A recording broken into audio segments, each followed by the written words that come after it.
Monsieur, je vais vous poser 3 questions. Par rapport au cas de viol, est-ce que vous avez eu un retour de professeur Namori, que vous connaissez, par rapport au nombre, sur la base d'un rapport qui vous a été communiqué en tant que ministre de la Santé? Oui, il y a des rapports. Il y a des rapports sur le procureur. Bien. Vous avez pris le temps de lire ces rapports? Non, bon, je les faisais lire par le comité technique parce que c'est volumineux, c'est pas seulement sur le côté, il y avait plusieurs volets. Peut tirer au moins une conclusion? J'ai tendance à croire vous minimiser trop ces faits-là. Oui, c'est pour cette raison, monsieur le procureur, je vous ai dit effectivement qu'il y a eu des cas de viol. Très bien. Il y a eu des cas de viol. Ok. Je ne peux pas dire que c'est au stade. Je ne peux pas dire que c'est aux alentours du stade ou bien en dehors. Mais il y en a eu quand même. D'accord. Vous avez parlé de 56 à 57 cas de mort. Oui. Je repose la question. De corps. Oui, de corps, bien sûr. Oui. Je repose la question. Ça, c'est sur la base des rapports? Du médecin légiste. Oui. Hein? Du professeur Hassanba, c'est ça? Oui, oui. D'accord. Ces rapports également vous ont été communiqués? Oui. D'accord. Alors, vous avez dit que vous êtes médecin clinicien. Oui. Ça veut dire que vous êtes en activité? Oui. Parfait. Je suis en activité, alors, le procureur. Et ce jour, vous étiez également à Donka? Oui. Est-ce que vous pouvez donc nous faire la description des différents cas en fonction des circonstances dans lesquelles ces corps ont été reçus ou ces personnes ont été reçues aux urgences? Parce que vous les avez vus. Oui, monsieur le procureur, ces jours-là, j'étais à Donka en tant que ministre de la Santé, pas en tant que chirurgien clinicien. La matière grise avait échappé?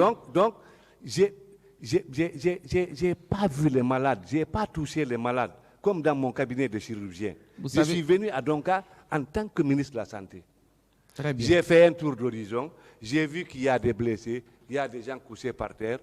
J'étais vraiment complètement déboulonné. J'ai dit là, c'est sérieux. Il faut des moyens maintenant pour prendre en charge ces blessés. Est-ce qu'il y avait des cas d'amputation? Des cas d'amputation. Des cas d'amputation sur les lieux? Oui, bien sûr. Non, je n'ai pas vu. Je ne peux pas dire qu'il y en a pas passé. Finalement, qu'est-ce que vous avez vu ce jour à l'hôpital Donka, monsieur le ministre? Non, peut-être après moi, peut-être après mon passage. Parce que les gens venaient. La Croix-Rouge envoyait les gens, les ambulances. Ce que vous avez vu. Bon, quand moi je suis arrivé, je n'ai pas vu un amputé aux urgences là-bas. Lorsque moi je suis arrivé. Parce que quand je suis arrivé là-bas, j'ai quitté là-bas pour aller chercher, pour aller d'abord me changer. C'est bon, ça je c'est ne suis plus revenu à Donka. Ce jour. Vous avez dit à monsieur le procureur Gassimou, en tant que ministre de la Santé, ce sont les personnes ou les corps qui étaient dans les morgues qui m'intéressaient. Ça veut dire que les personnes qui sont mortes dans la rue ne vous intéressaient pas? Ce n'étaient pas des êtres humains, ces gens-là, en tant que ministre de la Santé? Non, je m'excuse, monsieur le procureur. Je n'ai pas dit que ce sont les corps qui sont à la mort qui m'intéressent. J'ai dit que ce sont les corps qui sont à la mort qui sont sous ma coupe. Oui. Un Guinéen mort. Et ceux qui sont morts dans la rue sont comment? Un Guinéen mort, il m'intéresse, même en tant que simple médecin. Même pas en tant que ministre de la Santé. Je vous ai dit que moi, sans les malades, ma vie n'est rien. Je suis chirurgien. Ça m'intéresse. Mais j'ai dit que, c'est-à-dire que je ne gérais que les corps que j'avais sous mes mains. Je n'ai pas dit que les autres ne m'intéressent pas, s'il y en a eu. Mais donc si je l'ai dit, c'est que c'est vraiment... D'accord. Au moment venu, vous serez confronté à ces gens-là. Merci, monsieur le procureur. Merci, monsieur le président. Monsieur le président, vous êtes de la même promotion avec le président Dadis dans l'armée? Non, je suis plus ancien que lui. Vous êtes? Plus ancien que lui. Et à la fac, à l'université? Même à la fac, même à l'université, je suis plus ancien que lui. D'accord, merci. Moi, je suis de la 19e promotion. Parfait. De la faculté de médecine de Conakry. Merci. Monsieur le président, avec votre permission. Là. Je suis avec Maître Yomba. Professeur, juste 3 petites questions de précision. Est-ce que vous avez reçu des cas de mort suite à de la prétendue torture en provenance du camp Koundara? S'il vous plaît, reprenez la question. Je dis, est-ce que vous avez reçu des corps, c'est-à-dire des cas de mort, des suites d'une prétendue torture en provenance du camp Koundara? Est-ce que vous les avez reçus au niveau du CHU Ignace Dine ou de Donka? Pendant la même période? Oui. C'est non. Très bien, merci. Professeur, et je m'approche un peu à quelques questions du ministère public. Est-ce que les cas de mort que vous avez constatés, est-ce que vous avez enregistré des cas de mort dus à de la bousculade? Bon, vous savez, maître, ce que nous on peut dire, ce sont les lésions que nous avons rencontrées chez les victimes. Lorsque c'est une bousculade suivie de violence, oui.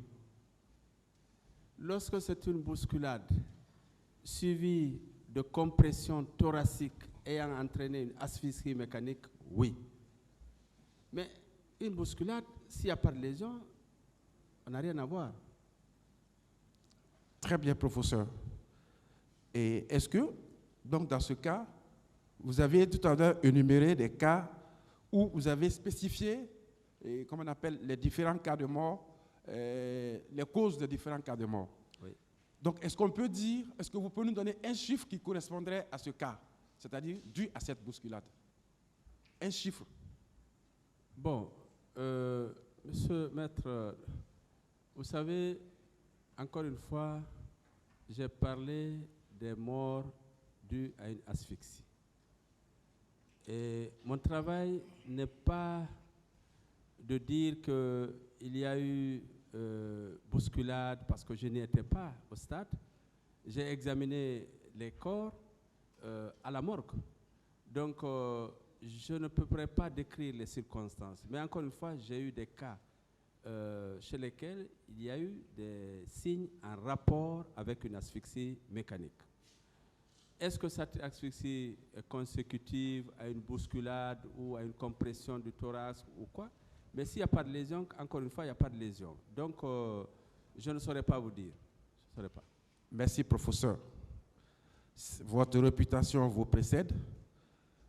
Professeur, pendant votre laborieux moment de travail, est-ce que vous disposiez de ressources tant financières qu'en personnel suffisant pour mener à bien votre mission ce jour? Oui, très bonne question. La médecine légale a été toujours un parent pauvre, la médecine, ça il faut le dire de passage. Les ressources, non. Parce que il n'y a pas de frais de justice. Il n'y en a pas. Ce n'est pas seulement pour les cas du 28 septembre, c'est pour tous les autres cas, il n'y a pas de frais. J'ai toujours plaidé pour qu'il y ait des frais de justice, mais il n'y en a pas. Mais qu'est-ce qui s'est passé pendant cette période? C'est que pour la gestion des corps, pour la préparation des corps, nous avons exprimé le besoin en formol, en alcool, en liquide, en intrant, tout ce qu'il faut pour mettre pour la préparation les soins de thanatopraxie. Et on nous a servi. On nous a servi quelques produits, hein, même si on n'avait pas à suffisance. Mais ce qui nous a permis quand même de maintenir les corps dans l'état que vous les avez vus jusqu'à la fin. Donc, c'est le ministre de la Santé qui gérait ça avec le directeur de l'hôpital. Moi, je ne faisais qu'exprimer le besoin et je voyais les médicaments et les produits.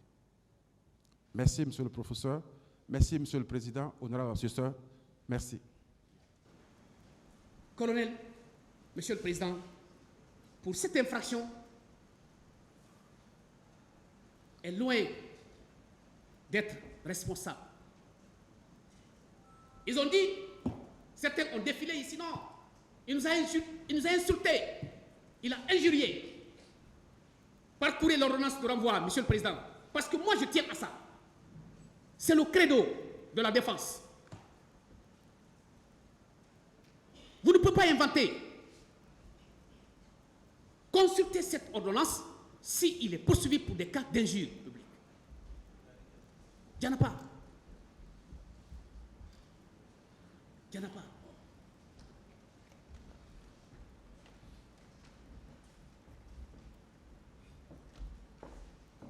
Alors, c'est autant vous dire, Monsieur le Président, que le fait par le pouls des juges de maintenir cette infraction, coups et blessures volontaires, à l'endroit de mon client, le pouls des juges est complètement passé à côté de la plaque. Et par conséquent, cette ordonnance, en face de vous, vous que je connais, Monsieur le Président, je vous connais bien. Ce n'est pas la première fois que je vous pratique.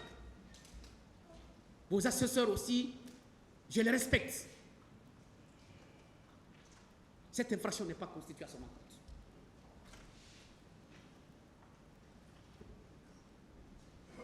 Outre le premier moyen de défense en ce qui concerne la prescription de cette infraction, en tant que tel, pour sa constitution, il faudrait la constitution de ces 3 éléments. Si un des éléments fait défaut, il n'y a pas d'infraction. C'est des éléments cumulatifs. Ce n'est pas séparé. S'il n'y avait pas cette infraction qui était prévue par le texte de loi, on n'allait pas parler de cela. Ça, c'est l'élément légal. Il existe l'élément légal qui est l'article 239.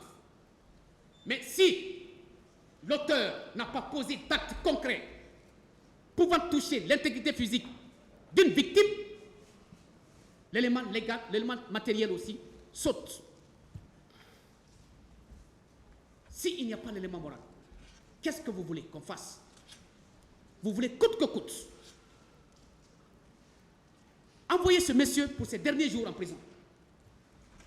Il en a déjà subi trop. Une journée en prison de manière injuste, c'est trop. Même 1 heure.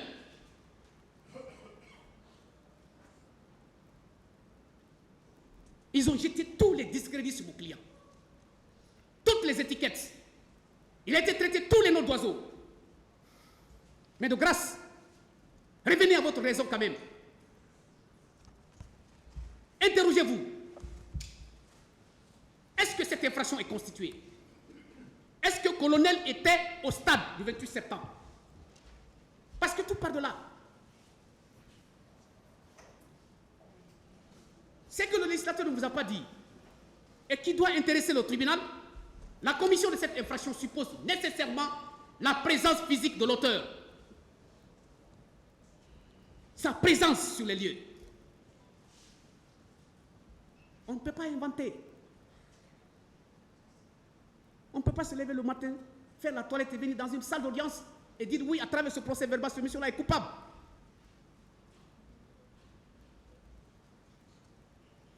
C'est pas bien. C'est pas bien, c'est pas normal. Alors, et donc, sur ce point, Monsieur le Président, c'est certain, je suis convaincu que votre tribunal va écarter d'un revers de main cette infraction parce que ce n'est pas constitué à l'encontre du colonel Abdoulaye Chérif Diaby.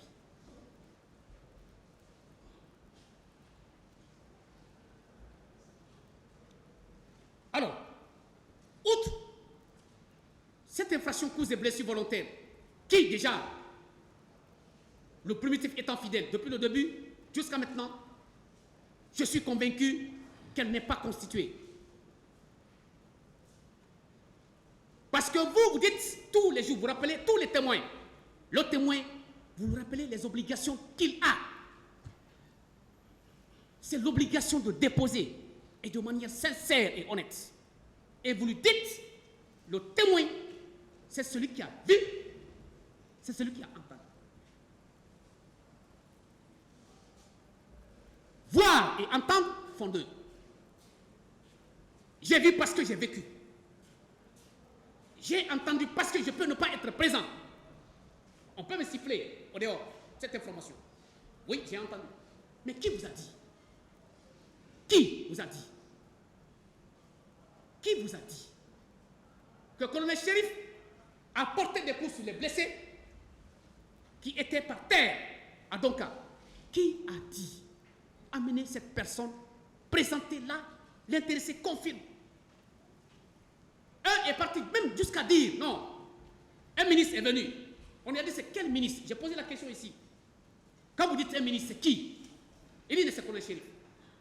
Toute la République de Guinée, c'est le colonel Chérif seulement qui est ministre. Un ministre est venu avec l'armée. De grâce, ça a été acquis au débat. Ce grand monsieur, il était naturellement, il est militaire, mais il était un officier sans grade, sans troupe, je veux dire. Officier sans troupe. C'est très important. C'est un officier sans troupe. Il ne donne pas les ordres.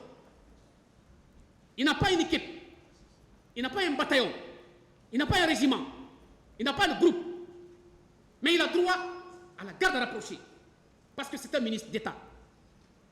Ses fonctions sont politiques à l'époque. Et lorsque vous allez être nommé par là, chacun de nous ici, vous êtes ministre, votre mode de vie change. Parce que votre sécurité en dépend. Vous avez droit à être gardé. C'est un officier sans troupe. La conséquence, tout le monde sait. Il ne donne pas d'ordre. Pour dire non, votre subordonné est allé perpétrer des massacres et on vous prend comme responsable. Non. Et comprenez par là, Monsieur le Président, respectueux assesseurs, que les réquisitions présentées à travers les démonstrations jurisprudentielles ne concernent pas colonel. Ne concernent pas colonel. On n'a qu'à faire ça des archives pour dispenser ces cours-là de l'autre côté, dans les amphithéâtres. Mais ça ne concerne pas colonel. Et donc, vous proposez la perpétuité de cet homme, c'est un excès. C'est un excès. La défense ne va pas accepter cela. C'est un excès.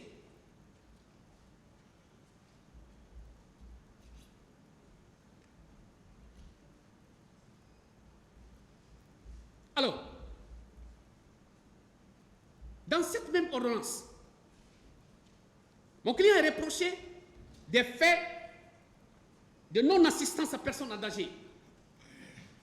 Alors, ça a crié, ça a discuté, ça a été commenté sur tous les toits, par-ci, par-là. Non, il n'a pas assisté. Non, il s'est abstenu. Non, il a refusé. Mais attendez, un peu de recul quand même. Est-ce que vous avez lu le texte? Les dispositions des articles 297 et 298. Lisez ça. Lisez. Non, colonel a refusé, s'est abstenu. Non, colonel a empêché. Non, colonel n'a pas porté assistance. Mais vous allez voir tout à l'heure, par rapport à l'ordonnance elle-même, que colonel Diaby, au minimum, même s'il ne pouvait pas bénéficier d'un satisfait, mais c'est de lui dire merci, c'était tout court.